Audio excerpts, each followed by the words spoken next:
Peggy 18.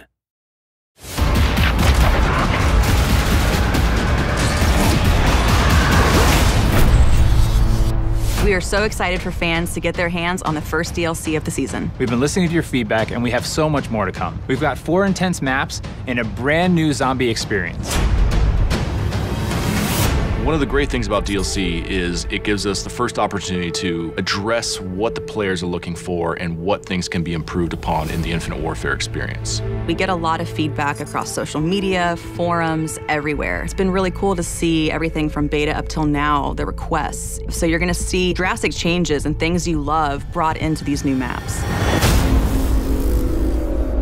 Noir is a dark, grimy, moody Brooklyn from the distant future.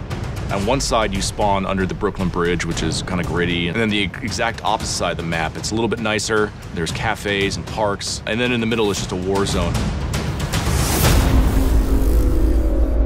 Neon is a virtual training simulator for urban warfare.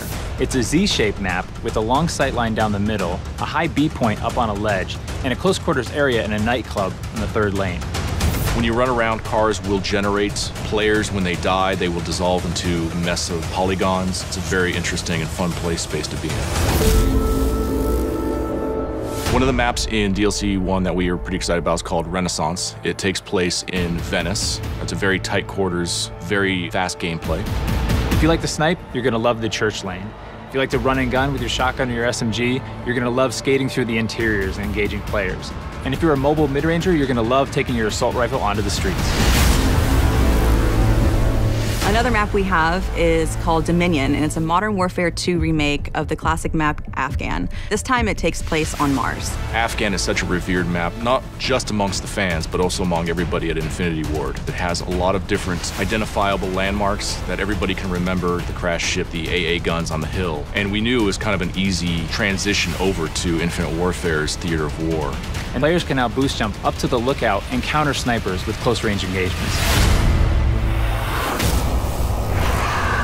The Raven the Redwoods is a trip back to the 1990s, to a place that is such a stark contrast from what we did in Zombies in Spaceland. I think players are in for a real surprise. We made them really comfortable in Spaceland by opening up lanes, making it bright and colorful.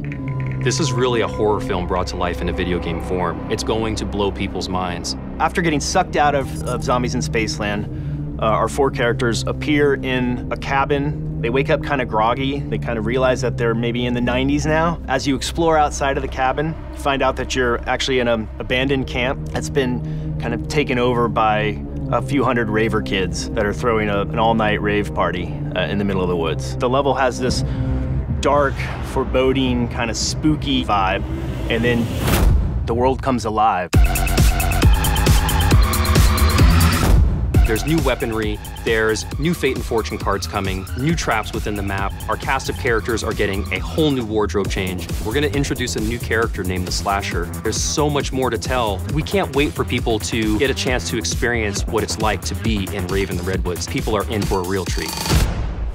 All of the devs here at Infinity Ward cannot wait for our fans to get their hands on the new content. The weapons, the quests, there's so much going into it. Fans are going to be super excited. Call of Duty Infinite Warfare DLC 1 pack will be available January 31st, first on PS4.